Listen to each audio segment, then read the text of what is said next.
So this is the solutions video for the review for exam 2 on finding derivatives. So basically our exam will be over. I give you a formula and you have to find the derivative. And so in number 1 we have a bunch of different formulas here and you have to find the derivative. So let's go through these. And so for A, what do we have? So let's copy down this function. So f of x is equal to, and we have 2x cubed minus a 5x root x, and then minus 7 over x, and then plus 11. So remember, before you take the derivative, we have to rewrite these in terms of powers of x. So remember what you can take derivatives of. So you can take derivatives of constants. Sort of a constant is equal to 0. You can take derivatives of powers of x. So d dx of x to the n. This is called the power rule. The power comes down. We have x to the n minus 1. So those are the two things we're going to use in this problem. And so here what we'll do is we'll rewrite this. The 2x cubed is ready to go, so we'll just rewrite 2x cubed. But the minus 5x root x has a little work to do. So remember, x square root of x is really x times x to the 1/2. The square root of x can be written as x to the 1 over 2. Remember, x is really x to the 1, so when you add exponents, you have 1 plus a half, which is really 3 halves. So we have minus 5 times x to the 3 halves, and then minus 7 times x to the negative 1 plus 11. And so now we're ready to take the derivative. So let's take the derivative. So write f prime of x, the derivative f of x is equal to, and so we choose the power rule. The 3 comes down, it hits the 2, it becomes a 6. X squared, take away 1 from the power, minus 3 halves comes down, hits the 5, and 5 times 3 is 15, so you get 15 over 2 times x to the 3 halves minus 1. We'll do that in a minute. And then minus, the minus 1 comes down, gives you minus 7, and a minus is a plus, so plus 7, x to the negative 1 minus 1. And then of course plus the derivative of 11 is 0, so plus 0. And then we can simplify this, and so when we simplify it, what do we get? We get x, or 6 times x squared minus 15 over 2, and then x to the, so we have 3 halves minus 1, so over here if you want we can do 3 halves minus 1, and that's the same as 3 halves minus a 2 over 2, which is really a 1/2. So 3 minus 2 is 1, so you have x to the 1/2 plus a 7 times x, and minus 1 is a negative 2, and then plus 0, so you can drop it off. So now the derivative is basically done above here. This is a little bit of algebra, and since they gave it to me in radical form, we should put it back in radical form. So my final answer would be 6x squared minus 15 square root of x divided by 2, and then plus a 7 divided by x squared. It's in the denominator because this is a negative right here, so negative means put it in the denominator. And that's my answer. Let's take a look at the next one. So the next one we're going to do, part B, is g of x equals 2x minus 1 to the 8th power, and then times an x plus 5 to the 4th power.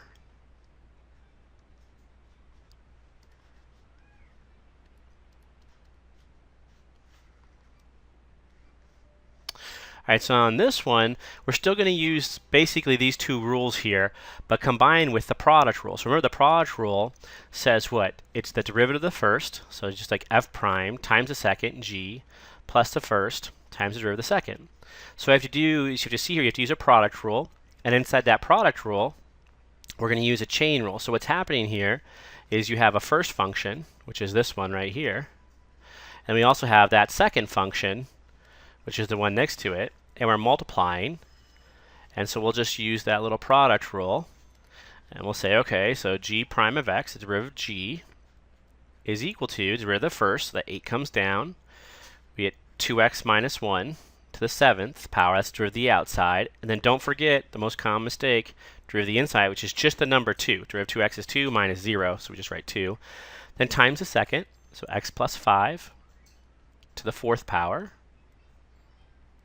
And then plus the first, so just copy down that first function that I circled in green, so 2x minus 1 to the 8th power. And then times the derivative of the second, so the 4 comes down. You have x plus 5, quantity cubed. And the derivative of its inside is just the number 1, because the derivative of x is 1 plus 0. And so the derivative is done. Now the rest is a little bit of algebra. So let's clean this up a little bit. So here you have 8 times 2, so we can multiply those two numbers together. So we have 16, and then we have 2x minus 1 to the 7th times an x plus 5 to the 4th. And then plus a 2x minus 1 to the 8th times an x plus, I forgot the 4 here, so let's put the 4 here. So 4 here, and then x plus 5 quantity cubed. And now what we can do is we can factor out what they have in common. So 16 and 4 have a 4 in common, so we'll factor out a 4. And they have a 2x minus 1 in common, so we'll factor out a 2x minus 1. We always factor out the lowest power, so it's to the 7th and to the 8th. So we factor out to the 7th. And then we have an x plus 5 in common, and it's to the 4th power and to the 3rd power. And so we factor out to the 3rd power. So once we factored out what they have in common, then we play this little game. So something goes here, plus something goes there. So what goes here, well, what times this is that? Well, you need a 16, you have a 4, so you need extra 4 here. You have 2x minus 1 to the 7th, 2x minus 1 to the 7th, so they match up. But here you have an x plus 5 cubed, and you need an x plus 5 to the 4th. So we're going to need an extra x plus 5 right here. Then over here, we need something here times this is that. Now the 4's line up. We have 2x minus 1 to the 7th, but we need 2x minus 1 to the 8th, so we need an extra 2x minus 1 right here. So now this times that is that. And then this lines up, so x plus 5 cubed and x plus 5 cubed, so we need the extra ones of those. And so now what we can do is we can simply simplify on the inside here, so multiply through by the 4, there and there, so we get 4x plus 20. And then we have a plus 2x minus 1. We can combine like terms, so we get 6x plus 19, because that's 20 minus 1. And we can write down our final answer. So our final answer would be 4 times that 2x minus 1 to the 7th times this x plus 5 quantity cubed. And then finally times what we have left over on the inside here, which is a 6x plus 19. And that's our answer. All right, let's take a look at part C.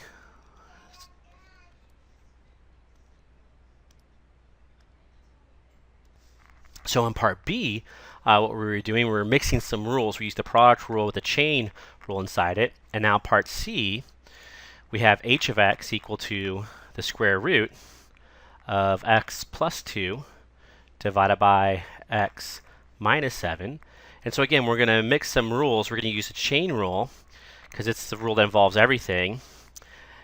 And then we're going to use a quotient rule because it's the derivative of the inside, basically. Remember to rewrite this as a power, so we raise it to the 1/2 because that means take the square root. And then you can see the inside and the outside of this thing. So the outside is to the 1/2 power.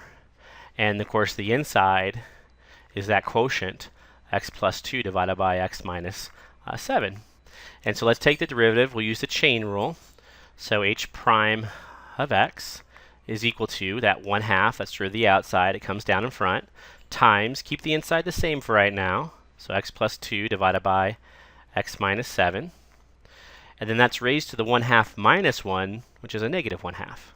And then of course times the derivative of the inside. Now when you take the derivative of the inside, remember we're going to use a quotient rule. So remember the quotient rule, it's low d high minus high d low, all over low squared, and away we go.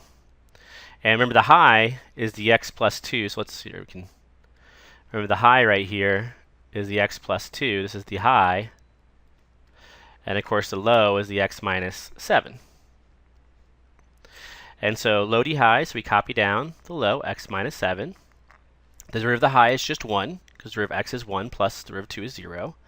And then minus the high, which is x plus 2, times the derivative of low, which is also 1, because the derivative of x is 1 minus the derivative of 7 is 0. And all divided by the low squared. So x minus 1, or x minus 7, sorry, quantity squared. And so we can clean up this top piece a little bit. So you clean up the top piece, this is going to be an x plus 7.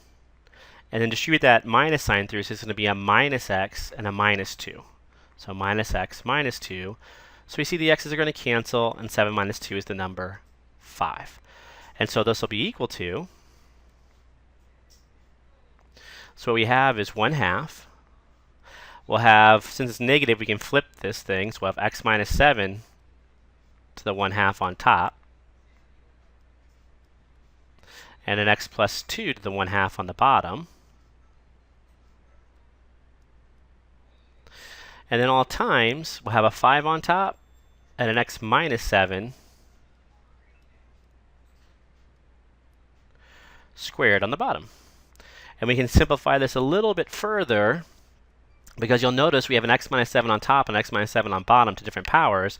So what's going to happen is we'll have 5 on top, all divided by, there'll be a 2 on the bottom. There'll be an x plus 2 to the 1/2, so we can write that as x plus 2 to the 1/2 right now. And then this is to the 1/2 instead of 2, so you can just take, basically subtract exponents. So 1 minus 2 is to negative 3/2, and that means it's on the bottom, so it's x minus 7. So x minus 7 to the 3/2. And then we can rewrite this. Okay, since I gave it to us in radical form, we should put it back into radical form for our final answer. So it's 2 times, you have the square root of x plus 2. And then remember, the x minus 7 to 3/2 really means to cube it and then take the square root. And if you do that, we can pull out one of the x minus 7s. This will be x minus 7 times the square root of x minus 7. And you can leave your answer like this, or if you want, we can rewrite it like this. 5 divided by 2 times x minus 7, all times the square root. And you can actually put this in all under the same square root if you want to. So x plus 2 times x minus 7. Remember that thing to the 3/2, what that means is that you have x minus 7 quantity cubed, and you're taking the square root of that. And so when you do this, right, remember what that's equal to. That's equal to x plus 7 quantity squared times x minus 7. Let's fix that. So that should be a minus sign right there. So minus 7. And then a square root of a square is whatever is inside there. So you know the square root goes through this sort of multiplication. And so it's the square root of x minus 7 quantity squared times the square root of x minus 7. And so the square root of anything squared is whatever is inside there. So that's just equal to x minus 7 times the square root of 7. So be careful with that little algebra. So here's our answer right here. So you may have noticed that I made a slight mistake on this one. So let's correct this. It happened right up here. You notice I have x minus 7, but for some reason I wasn't paying close enough attention. I put x plus 7. So let's fix that. That should be x minus 7, which makes the x's still cancel, of course, but here instead of negative 5, here, positive 5, I'm going to get negative 9. So that just changes most of the things that sort of follow here. So that 5 is gone, that 5 is gone, right? These are all going to be negative 9s for my final answer. So negative 9, negative 9, negative 9. And finally, negative 9, which illustrates the importance of showing your work.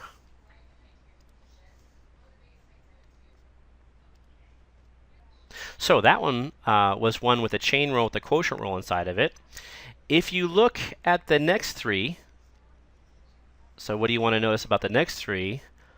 So here are the next three right here, D, E, and F. So now we're going to do E's and LN. So we have two new rules we want to write down. So let's write those down here.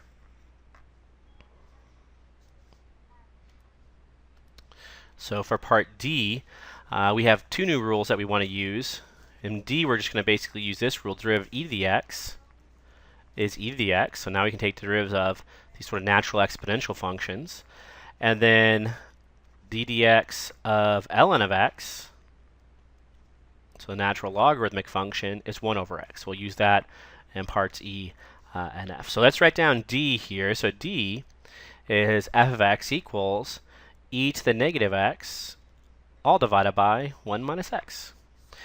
And of course, this is going to be a quotient rule with actually a chain rule inside of it, because you have an outside and inside function here. But first we'll apply the quotient rule, because we'll use basically the bottom and the top involve everything, right? So we have a high and a low, and let's write down that quotient rule again. So it's a low d high minus high d low, all over low squared, and away we go.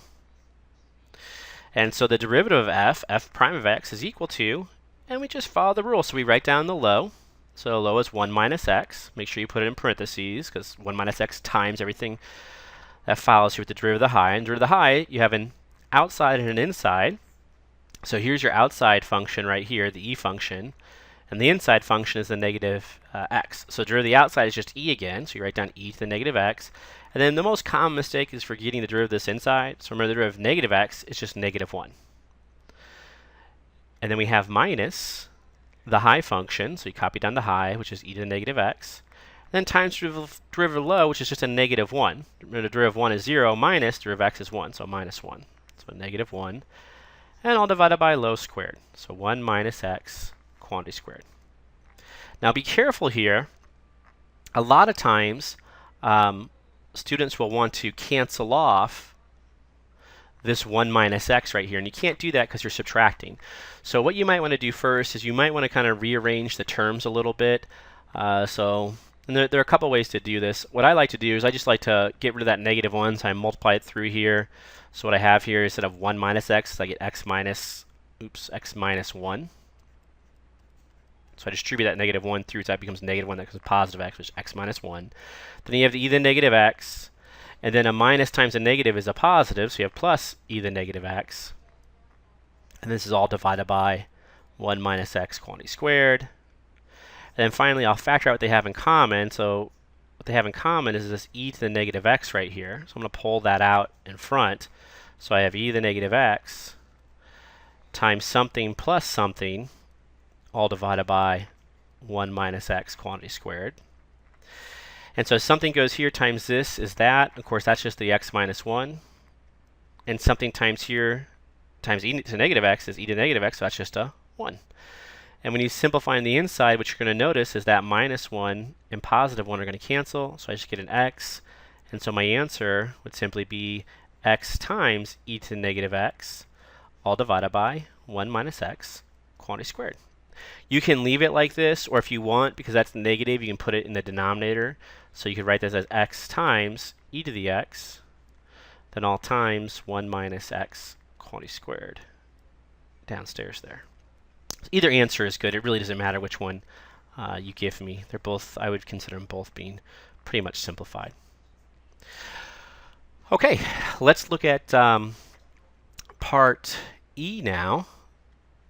And here we're going to have to use this derivative ln of x is 1 over x, because what does it look like? We have g of x now equal to x squared times ln of x. So in the above one, we had a quotient rule with sort of a chain rule inside it, and now we just have a straight up product rule. We just have to be careful when we do this. So remember, it's x squared times ln of x, so it's this times that. So there's our two functions. Remember, the product rule is just derivative of the first times the second, plus the first times the derivative of the second. And so here we can write g prime of x is equal to, and derivative of first is 2x, times the second, so write down just ln of x, plus the first, so just copy down the first function, then times derivative of the second, derivative ln of x is 1 over x, and then we just simplify a little bit. So you have 2x ln of x for the first term, plus one of these x's are going to cancel, so you're left with 1x on top here. Then I guess we should probably factor out what they have in common. So they have an x in common, so plus something. So what goes here times x equals 2x ln of x? Well, just a 2 ln of x. And then what goes here times x is x, just the number 1. And we're all done. So that's a pretty straightforward product rule with a derivative of a natural function. All right, so let's look at this last one here for f involving e's and ln's. And so for f, we have h of x equal to what? Equal to ln of the square root of x times e to the x. And there are a couple of ways of doing this one. I'm going to do, maybe I'll do it the long way first, and then I'll show you how you can maybe simplify it if I can remember to by the time I'm done here. So I certainly need to rewrite this instead of a radical. I need to write this as x e to the x raised to the 1/2. And if you look at this, you can see you have an outside and an inside. Here, let's do some color here. So you have an outside and an inside. And then the inside has an outside and an inside. And then the inside is a product. So basically, this would be a chain, and then product rule. So let's do that so you can see how this works. So h prime of x, first take the derivative of the outside times the derivative of the inside. So derivative ln is 1 over. So you write 1 over. And then the inside is x e to the x to the 1/2. Then times the derivative of its inside, so the 1/2 comes down. It also has an inside, x e to the x. And then a 1/2 minus 1 is a negative 1/2. And then times the derivative of its inside, which is a product rule, so it's derivative of the first, so derivative of x is 1 times the second, which is e to the x, plus the first, which is x, times the derivative of the second, which is e to the x. And we're all done. The rest is some algebra. So let's take a look at the algebra here. And so this is going to be equal to, it's going to be equal to what? Well, this negative 1/2 means put it in the bottom. And so when you put this in the bottom, these 1/2s are going to combine. You're going to get 1. So we have basically this 1/2 here. And on the bottom, you're going to have 1. And you'll have x e to the x. As again, this negative 1/2 is going to bring x e to the x downstairs, and it's going to combine here. And over here, they have an e to the x in common, so we can factor out that e to the x. So we can pull out the e to the x. And that's just a 1 plus x. And then you'll notice that these e to the x's are going to cancel. And so we're going to get 1/2, 1 over x, times 1 plus x. Now, you could leave it like this if you really wanted to, but I probably would multiply through by that x and get 1 over x plus, and then 1 over x times an x would be a 1. The x's would cancel there. So I'd probably leave my answer like this. Or even, you could even 1 over 2x plus 1/2 would be fine too. And this is fine also. I mean, it's not bad to leave it like that. But what you want to notice, you can actually simplify this problem relatively quickly by using properties of ln's. So up here, remember this power right here can come down in front. Now that's not a derivative power, that's the properties of logarithm. So powers, if the inside is raised to a power, it can just come down in front. And so ln of x e to the x. And notice that you're multiplying here. So when you multiply inside a logarithm, it's like adding logarithms. So you can write this as ln of x plus ln of e to the x. And remember, ln of e to the anything is the anything. So it's really 1/2 ln of x plus ln of e to the anything is anything, so that's just plus x. And we could take a derivative now of this thing, and really quickly it'll fall out. So this will be equal to derivative of constant times a function, just a constant, times derivative of the function, derivative of ln of x is 1 over x, plus derivative of x is 1. And we're all done. So sometimes you can simplify problems like this by using properties of logarithms. All right, let's take a look at the next 3 we're going to attempt to do. And you'll notice we'll have used some new rules basically here. So we have 3 new problems, and they all involve trigonometric functions. And so for the trigonometric functions, we have to remember some other rules. So let's go down here and try to remember some of the other rules that we have. And in fact, let's just start a new page here.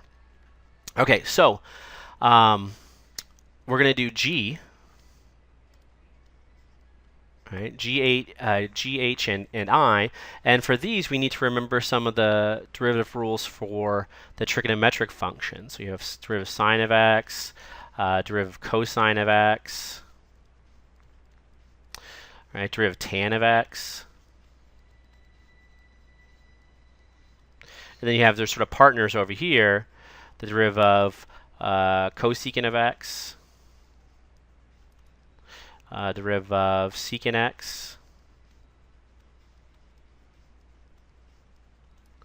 and then finally derivative of cotan of x. And remember, the way that we remember these are that all the co's are negative. So here, let's do all the co's are negative. So this is going to be equal to something that's negative, something that's negative, and something that's negative. And you do have to remember some of these. So we have to remember, like, the sine of x is equal to the cosine. Derivative cosine of x is equal to the cosine of x. Derivative sine of x is equal to cosine of x. And of course, derivative cosine of x is that negative sine of x. So we put negative sine of x. So those I memorize. Down here, I memorize this one. Derivative tan of x is secant squared x. And this one right here, I memorize. Derivative secant x is secant x tan x. And everything else I get for free, basically. So the derivative cotan of x is like the tan of x, but instead of secant, it's the cosecant squared of x with a negative in front of it. The cosecant of x is kind of like the secant x, but instead of secant x tan x, of course, it's cosecant x times cotan x. Off the screen there. So negative cosecant x, cotan x. So let's take a look at g. So what's g? So g is this function f of x is equal to 3x squared times the tan squared x. So this one is going to be kind of a fun one because you have certainly a product, 3x squared times tan squared x. And so we'll use a product rule, but inside the product rule, we're going to use a chain rule on that tan squared of x. Because remember what this is really 3x squared, and then of course times, and that's like tan of x quantity squared. That's what that tan squared x means. So we'll write f prime of x. Remember, we're going to use a product rule, so it's the derivative of the first, which would be a 6x, times the second, so times tan squared x, then plus the first, so plus 3x squared, times the derivative of tan x quantity squared. So the 2 is going to come down. That's the derivative of the outside, times tan of x to the first power. And then times the derivative of the inside. So remember, tan of x, that's secant squared x. That's this derivative right here. And then we need to clean this up a little bit. So let's clean it up. So what we have here is we have a 6x tan squared x. And then a plus, a 3 times a 2 is also a 6. So we have 6x squared times a tan x times secant squared x. And we want to factor out what they have in common then. So if we look and see what they have in common, number-wise, you see they both have a 6 in common, so we'll call it a 6. They have a single x in common because you have x and x squared. And they have a single tan of x in common, so we'll call it a tan of x. And we just play this game, something plus something. So this is the algebra part. And so something goes here, times this is that. You have the 6, you have the x. You need one more tan x, so we'll write tan x here to get that tan squared x. You have the 6, but you need x squared. You only have an x, so we'll need an extra x. There's a tan x, we have a tan x, and then we need a secant squared x. And now we're all done. So there's the derivative of that function, where we use the product rule with a chain rule inside it. Let's now look at h. And so h, we have g of x equals, and I think this is just going to be a straight up quotient rule. So cosine of x divided by 1 minus sine of x. Yeah, it's just going to be a straight up quotient rule. So remember the idea, you have a low d high minus the high d low, all over low squared, and away we go. So down here, let's write g prime of x. And that's going to be equal to, so we have low, so just copy down the low, put it in parentheses, so 1 minus sine of x, because we're going to multiply this all by the derivative of the high. Here's the high function, so remember the derivative of cosine is going to be negative sine of x. So we write times negative sine of x, then minus the high function, which is cosine of x, times the derivative of the low, so derivative of the low is 0, minus, and then the derivative of sine of x is cosine of x, so negative basically cosine of x, and that's all divided by low squared. So 1 minus sine of x quantity squared. We need to clean this up a little bit. So when we clean this up, what happens? So we're going to multiply through by this negative sine x here. So negative sine x times 1, negative sine x times negative sine x.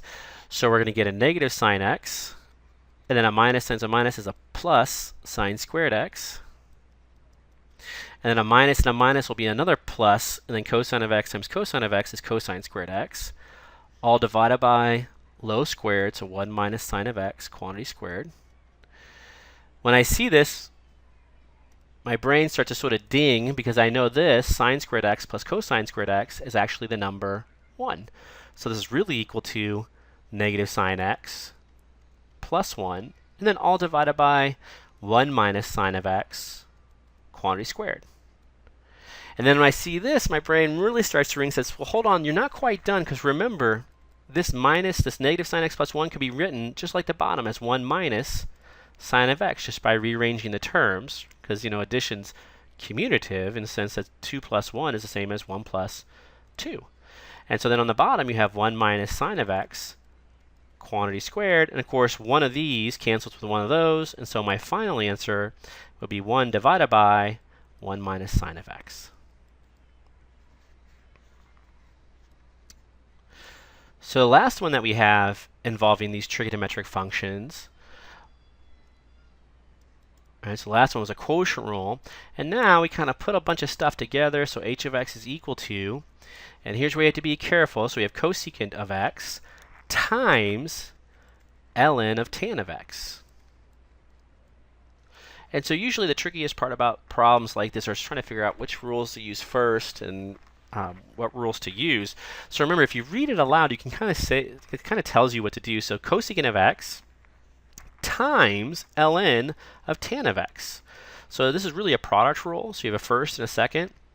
And so h prime of x will equal the derivative of the first, which is negative cosecant x cotan x, then times the second, so times, just write down the second, ln of tan of x, plus the first, so just write down the first, cosecant of x, times the derivative of the second, so the derivative of the second is 1 over tan of x, and then times the derivative of tan of x, which is secant squared x. All right, so then on this one, we may want to clean it up a little bit. So, you can factor out, I guess, it's pretty clean number-wise. You can factor out the cosecant of x, because they definitely have a cosecant of x in common. But they might have something here, too. So why don't we do this? Let's factor out the cosecant of x. That'll be times something plus something. And when we do these somethings, maybe we can clean this up a little bit more. So here you're going to write a negative cotan of x and ln of tan of x. Because again, you're looking for something times this is that, so now you're good. Over here, you're going to have this factored out, so you just have this left over. Now, when we do this, we should probably rewrite it to see if anything actually cancels. So if you have 1 over tan of x, and when I say rewrite it, I mean rewrite it in terms of sines and cosines. So 1 over tan of x is really a 1 over sine of x divided by cosine of x. And so what we can do is we can just flip that and rewrite it as cosine of x divided by sine of x. And then times, of course, now the cosecant squared of x, a secant squared of x, is 1 over cosine squared of x. And to be honest with you, although one of these cosines cancel, it's really not going to be any prettier than it was before. So you'll notice one of these cancel, you get a sine on the bottom, and you get a cosine on the bottom. I don't know if that really matters. Oh, but my bad. I just saw this, right? So I'm looking for things that factor out. I'm like, oh, but this is that. Of course it is. 1 over tan x is cotan of x. So I should have, even before I did that, so let's erase this, I should have seen that. I didn't see it right away, because I was thinking in terms of converting to sines and cosines. But that 1 over tan of x is actually a cotan of x. Oh, so that's nice. So that's actually a cotan of x, and then secant squared of x. And so then we can factor out a cotan of x on top of that. So here, this is equal to not just a cosecant of x, but we can also factor out a cotan of x. And then all times, and this is a negative ln of tan of x plus secant squared x, which is really nice. So a clever little problem there. That's done. And that's our answer. We can't really simplify that anymore.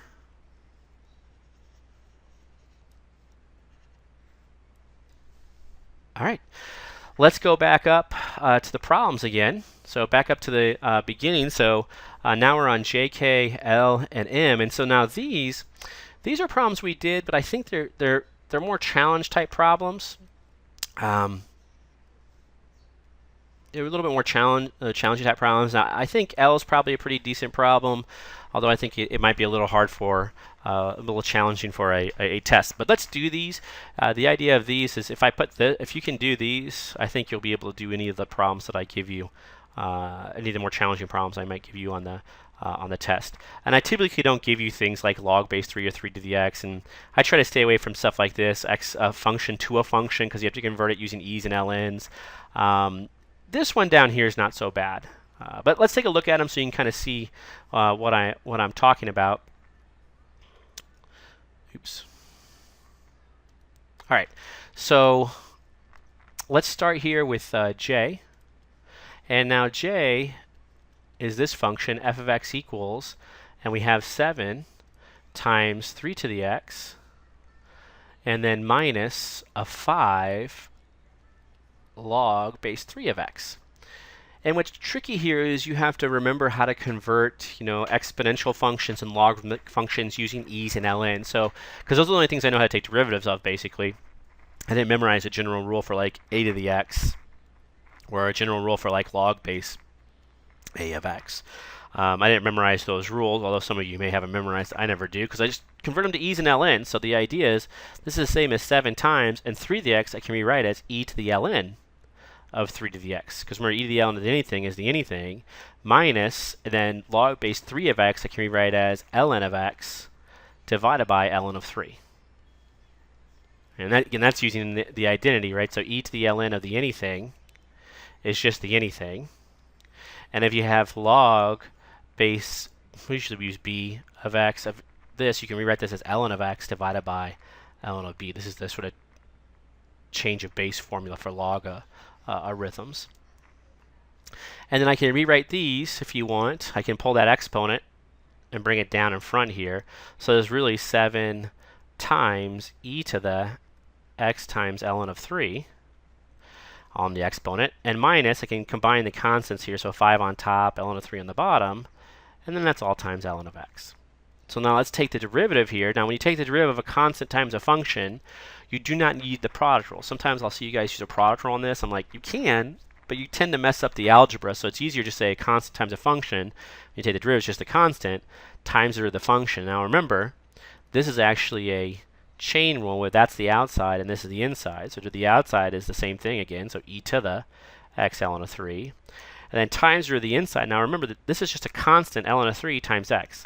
And a constant times x, when you take the derivative, it's just the constant, so it's just times ln of 3. Minus, again, you have a constant times a function, so you don't need the product rule. You just write down the constant, and you multiply it by the derivative of the function. So times ln of x, which is 1 over x. And we're basically all done. You need to remember that this thing right here was the 3 to the x. Right, so this thing right here is that thing right there, which is the 3 to the x.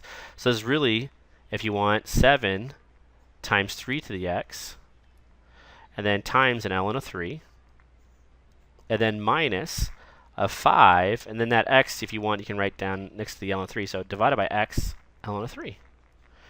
And that's our answer.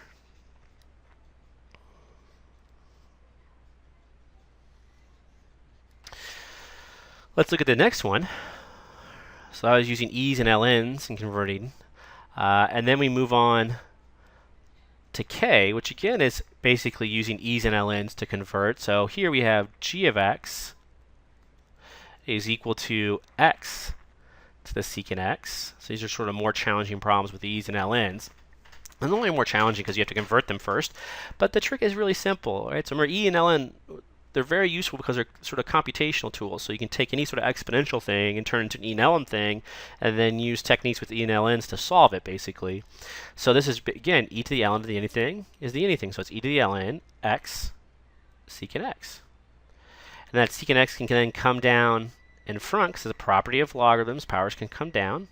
And so you get e secant x all times ln of x, all in the exponent. And now I can take a derivative of this thing because I have an outside and I have an inside.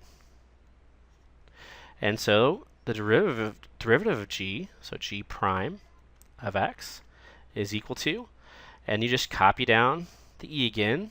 The derivative of the outside is itself because it's e, so derivative e is e secant x ln of x on top. And then times the derivative of the inside. Now remember, the derivative of the inside is actually a product rule where this is your first and this is your second. So the derivative secant of x is secant x tan x times the second, so times ln of x, plus the first, which is just a secant x, times the derivative of second, which is 1 over x. And I guess if we really want to, we can factor out that secant x. And so what we have here is, remember what this thing actually is. So this thing is actually this thing. So we can rewrite that as x secant to the x times, we can factor out that secant x. So we'll pull that secant x out. So we have that in common. So times secant x.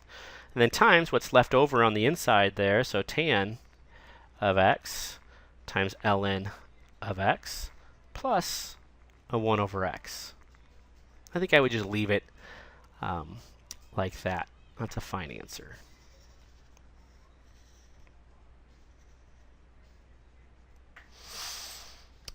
Okay, so there's a couple more left here. So let's look at L, because now we're going to bring into the inverse trigonometric functions. So L and M. Let's make a new page here. So L is f of x is equal to tan inverse of x, all divided by x. And so remember, there are a couple more inverse trigonometric functions, which again, you don't have to memorize these. I'm going to give them to you. So the derivative of sine inverse of x for right now, at least, until we learn something called implicit differentiation. And then derivative of cosine inverse of x is equal to something. And then the derivative of tan inverse of x is equal to something. Now, I never typically forget this one. This one's 1 over 1 plus x squared, probably because it's just so simple to write down. These sometimes I forget a little bit, but I always know that the derivative of cos, if it's cos, is always negative, and it's the square root of 1 minus x squared. It's the square root of 1 minus x squared. So in this one, of course, we're going to do a quotient rule, so we have sort of a high function and this little low function here. And so, again, you can write down the rule. It's going to be low d high minus high d low all over low squared. And away we go. So f prime of x is going to equal. And so the low is just x. The derivative of the high is 1 divided by 1 plus x squared, because that's the derivative of tan inverse. And then minus the high, which is tan inverse of x. And then times through the low, which is just 1. And that's all over x squared. Now we can clean this up just a little bit if you like. I mean, we could rewrite this as x divided by 1 plus x squared minus a tan inverse of x all divided by x squared. And of course, we can't leave a fraction in the top, right, in the numerator. There are a couple ways to handle this. I think the quickest way, though, is just kind of look at it and say, I don't want that 1 plus x squared there. So what I can do is I can multiply everything by 1 plus x squared. But I can't just do it on the top. I'll also have to do it on the bottom. And this is okay to do because 1 plus x squared divided by 1 plus x squared is really the number 1. And you can multiply any expression by 1 and get it back. So this is just sort of simplifying the expression. So we'll multiply this by that, and we'll multiply this by that. When you multiply the first term, the 1 plus x squareds cancel, and you just get an x, minus, and then you get a 1 plus x squared here, times the tan inverse of x. And then on the bottom, what do we get? Well, we just get this x squared times 1 plus x squared. And we're all done. We should probably leave it. You can leave it just like this. There's not much else you can do with that. All right, let's look at the last one from number 1. All right, so the last one from number 1 here, which is m. And it's a bit tricky. I'll show you because you got lots of different moving parts here. So we have x times ln of sine inverse of 3x. And so if you think about this, the rule you're going to use first is you have x times, so it's going to be a product rule, x times ln of sine inverse of 3x. And then when you do the derivative of ln of sine inverse of 3x, it's actually going to be sort of a chain, chain, chain. Right? So it's kind of an issue. It's like a product first with a chain, chain, chain inside of it. But let's give it a shot. See if we can't work it out. We'll go slow here. So first it's the product rule. So g prime of x is equal to, the derivative of the first is 1 times the second. So you just copy down the second. So ln sine inverse of 3x. And then plus the first, so plus x, times the derivative of the second. Now when you take the derivative of the second, you have to realize that here you have an outside and an inside. So it's derivative of the outside. That's 1 over, because ln is 1 over, and you just copy down whatever's in there. So sine inverse of 3x. Then times the derivative of the inside. Now, when you take the derivative of the inside, what you have to realize is it also has an outside and an inside. So to the outside, the derivative of sine inverse is 1 over the square root of 1 minus whatever's inside there squared, so 3x quantity squared. And then times the derivative of its inside, so the derivative of 3x is just a 3. And we're basically done. We should clean this up, basically simplify it. So here you don't need to write the 1, it's redundant. So we just write ln of sine inverse of 3x plus you have x times 3, so maybe I'll write this as 3x, divided by, then I have sine inverse of 3x. And that's all times on the bottom, the square root of 1 minus. And then when you square the 3x, you square the 3 and get a 9. And you square the x and get x squared. And that is my answer. All right, so let's move on to number 2. So number 1 was just, given a formula, find the derivatives. And then we move on to sort of using the rules a little bit more abstractly. So one of the standard problems, again, is we've done this lots, but find the equation, the two tangent lines to this function that are parallel to y plus 2x equals 7. So we've done problems where you had to find the equations of we've done problems where you've had to find the equation of tangent lines, but maybe not on this scale. So remember, what we need to do in these types of problems is always draw a picture. So here's a function right here that they give us, this f of x equals x plus 1 divided by x minus 1, and we want to find the tangent lines that are parallel to this given line. So what are we trying to do? And a picture will help. Okay, so first of all, maybe we can figure out what this line is actually. So this is, if we subtract 2x from both sides, it'll look more like our y equals mx plus b form. So we get y equals negative 2x plus 7. And I know what that line looks like. This looks, I can draw that line. It goes through 7 and it has a negative slope. So if this was 7 here, it would go maybe down kind of like that. That's a terrible line, but that's supposed to be the line, y equals negative 2x plus 7. So that, at least I know what that looks like, and I'm looking for tangent lines, so lines that are parallel to that line, but the tangent lines are given from this graph right here. So let's see if we can't find what that graph is. And maybe you don't know what it is, so you can take your graphing calculator and say, well, maybe I can figure out what that graph looks like by using my graphing calculator. So on top, I'll put left parenthesis x plus 1 in parenthesis divided by left parenthesis x minus 1. And then I'll just do a standard window. So if my window is set up as standard, but if it's not, you can go to zoom and z standard -10 window, hit enter. At least we can see what this graph kind of looks like. And so I kind of see that. So it kind of looks, and you can even actually, if you want to be really precise, we could put that line on there too. Why don't we do that for fun? So negative 2x plus 7. And so I get a better idea of what it's asking me to do. So there's that negative 2x plus 7. Looks like it's almost a tangent line right there, but we may be zoomed out awfully far. But we can copy that graph down basically. So let's just copy that graph down. So what's happening here if you look at it, it actually has a vertical asymptote at positive 1.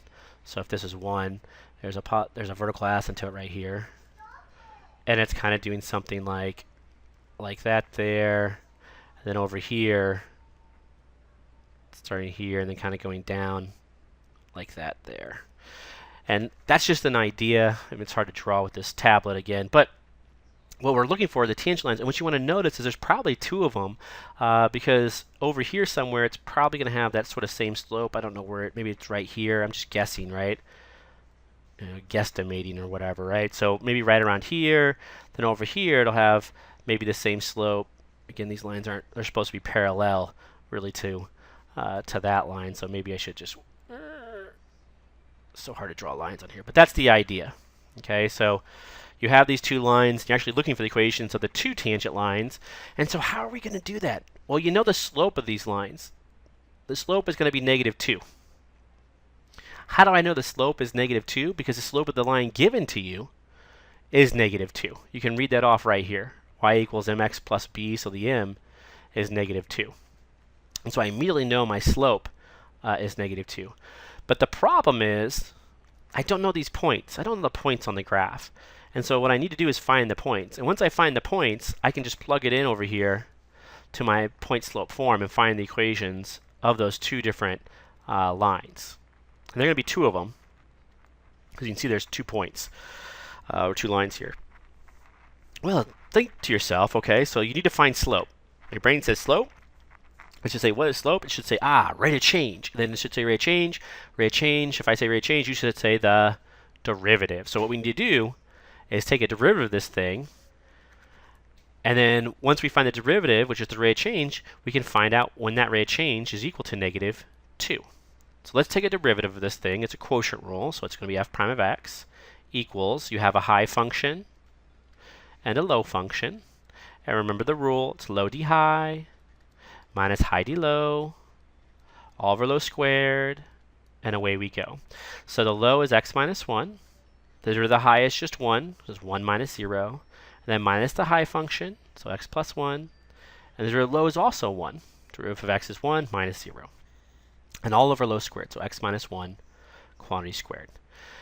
And then we can simplify the top part, so really this is x minus 1, and then minus an x plus 1. And so what do we have here? We get x minus 1, and then a minus an x, and then a minus a plus is a minus 1, all over x minus 1 quantity squared, which is equal to, then the x's cancel, and we just get -2 on top over an x minus 1 quantity squared on the bottom. So that's the derivative, which really means the rate of change. And what we're looking for is when the rate of change, the slope, is -2.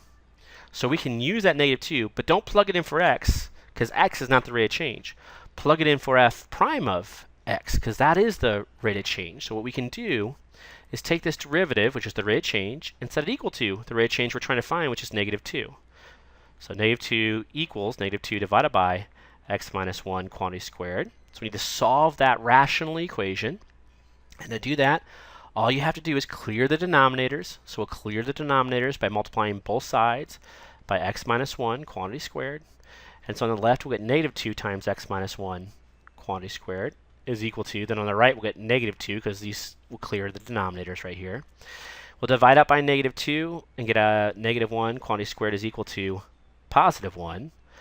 We can take the square root of both sides and get x minus 1 is equal to, when you take the square root, remember the right hand side, do plus or minus the square root of 1. And so that tells me that x minus 1 is equal to plus or minus 1, and we'll add 1 to both sides. And so I get two different answers. X is equal to 1 plus or minus 1, which means x is equal to 2, or it's equal to 0. And so on my picture here, what that's telling me is that my input value here is 2. I don't know my output value yet. And over here, my input value is actually x is equal to 0. So that point that I drew wasn't over here. It was actually down here, which I didn't know. But now I know it's down here. So it's 0 comma something. To find the somethings, you can plug back into the original function. All right, so to find these sort of output values, you know the input values too. To find the output, you plug back into here. So when x is equal to 2, this will imply your y value is equal to, and you plug it right back in here, so you have 2 plus 1, which is 3, divided by 2 minus 1, which is 1, so y is 3. So it's 2 comma 3. And of course, when x is equal to 0, again, you plug it right back in to the original function to find the output. So 0 plus 1 over 0 minus 1, which tells us y is negative 1. And so this point is negative 1. And so we can clean this picture up a little bit if you want to. You don't have to. I mean, the picture just helps me kind of find my way, so that wasn't the point right there. It just kind of helps me find my way through this, through the steps that I need to follow without having to memorize the steps, because there's really too many steps to memorize, and they can vary a lot. So now I have my points and my slope, so let's do this. And we'll do it actually twice. So let's first do it with this point. So here we have y minus 3 is equal to negative 2 times x minus 2. And we can solve this for y then. So y minus 3 is equal to negative 2x plus 4. And then so we add 3 to both sides and get y equals negative 2x plus 7. So there's one answer. And then the second answer, which is with this point right down here, which would be y minus a negative 1, so y plus 1, is equal to, again, the slope is negative 2, and then x minus 0. And so you get y plus 1 is equal to a negative 2x. And so subtract 1 from both sides, and we get our answer, y is equal to negative 2x minus 1. And so there's our second answer, our second line. And so those are the two equations of the tangent lines that are parallel to this line right here.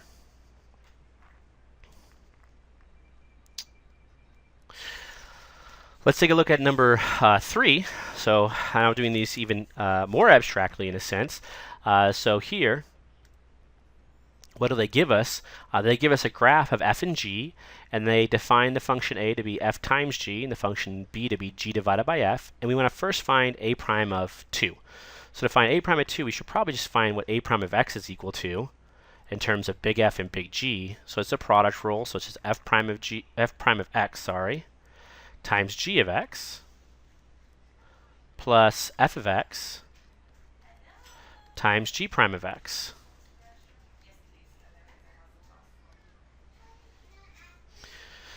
So now that we know the formula, all we need to do is just plug in the 2. So a prime of 2 will be equal to f prime of 2 times g of 2 plus f of 2 times g prime of 2.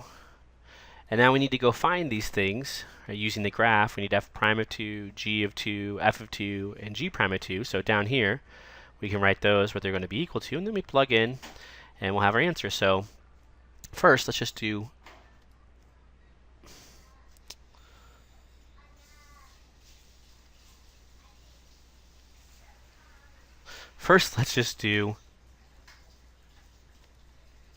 finding f of 2, and then we'll find f prime of 2 and g of 2 and so on. So here, f of 2 is equal to something, g of 2 is equal to something, f prime of 2 is equal to something else, and g prime of 2 is equal to, of course, something else. So f of 2 is actually pretty easy. You got to find 2, so here's 2. So maybe put some numbers on here. 2, 3, 4, 3, 4, 5, 6, 7, and that's a 5 there. So f of 2, you plug in 2. Here's f of 2 is this height right here, which is just the number 3. G of 2, of course, is the height number 2. And then when you're finding the derivatives, what's the idea? When I say derivative, you say rate of change. So f prime of 2, here's the rate of change of f at 2. It has no rate of change, so it's 0. And then g prime of 2, the rate of change, this is just a line. So it's just a slope of this line. And so what you can do is just do the rise over the run. And so here's a run of 4, and here's a rise of 2. And it's positive, so it's just going to be 2 over 4, or if you like, 1/2. And now it's just sort of a plug and chug, so f prime of 2 is 0, times g of 2, which is 2, plus f of 2, which is 3, times g prime of 2, which is 1/2. And so that's equal to 3 over 2. And so that's my answer for a prime of 2.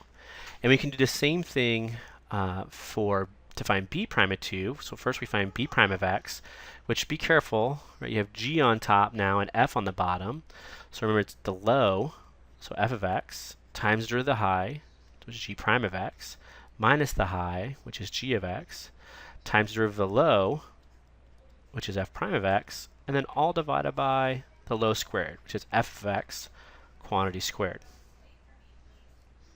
And then we can just simply plug in 2. So b prime of 2 would be equal to, and so we need to find f of 2, which we already did, g prime of 2, which we already did, minus g of 2, times f prime of 2, and then all divided by f of 2 quantity squared. And so let's just do that. So again, it's a plug and sort of chug. And so it's 3 times 1/2 minus 2 times 0, because that's f prime of 2, all divided by 3 squared. And so what we have here is 3 halves divided by a 9. So remember, that's like 9 over 1. So I'll multiply by the reciprocal, so times a 1/9. And then the 3's will cancel, so we get 1 over, these 3 will cancel with that 9 a bit and leave you with a 3, so 1 over 2 times 3, which is 6. So my answer is 1/6. And so this brings us to our last problem, which is number 4. And so on number 4, what we have is we're given some information.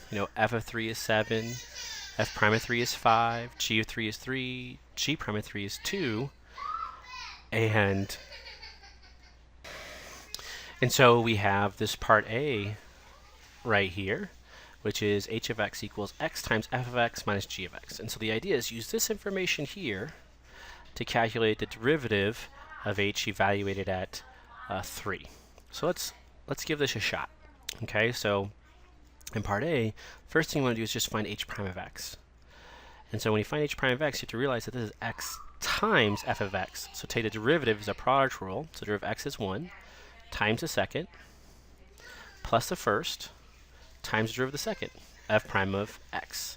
And then minus the derivative of g of x, kind of tricky, it's just g prime of x.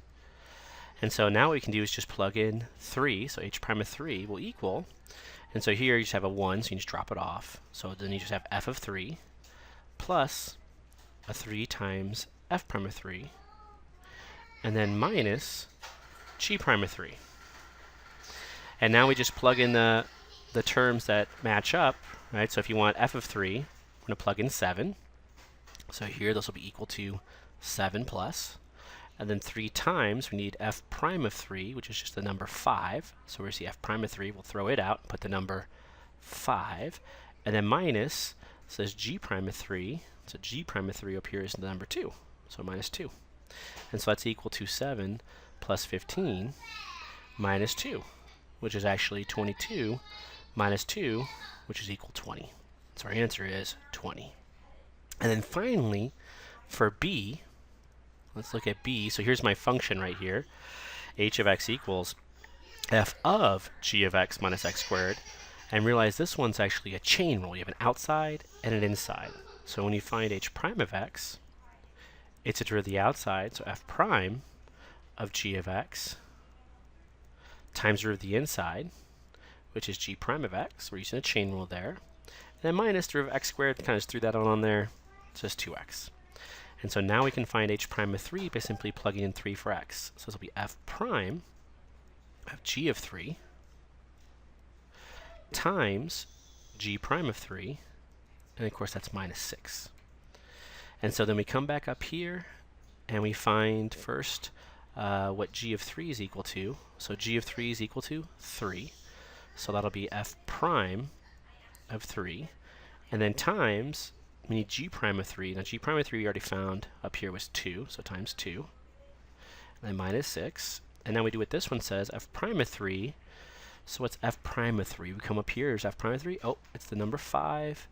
And so we get 5 times 2 minus 6, which is 10 minus 6, which is the number 4,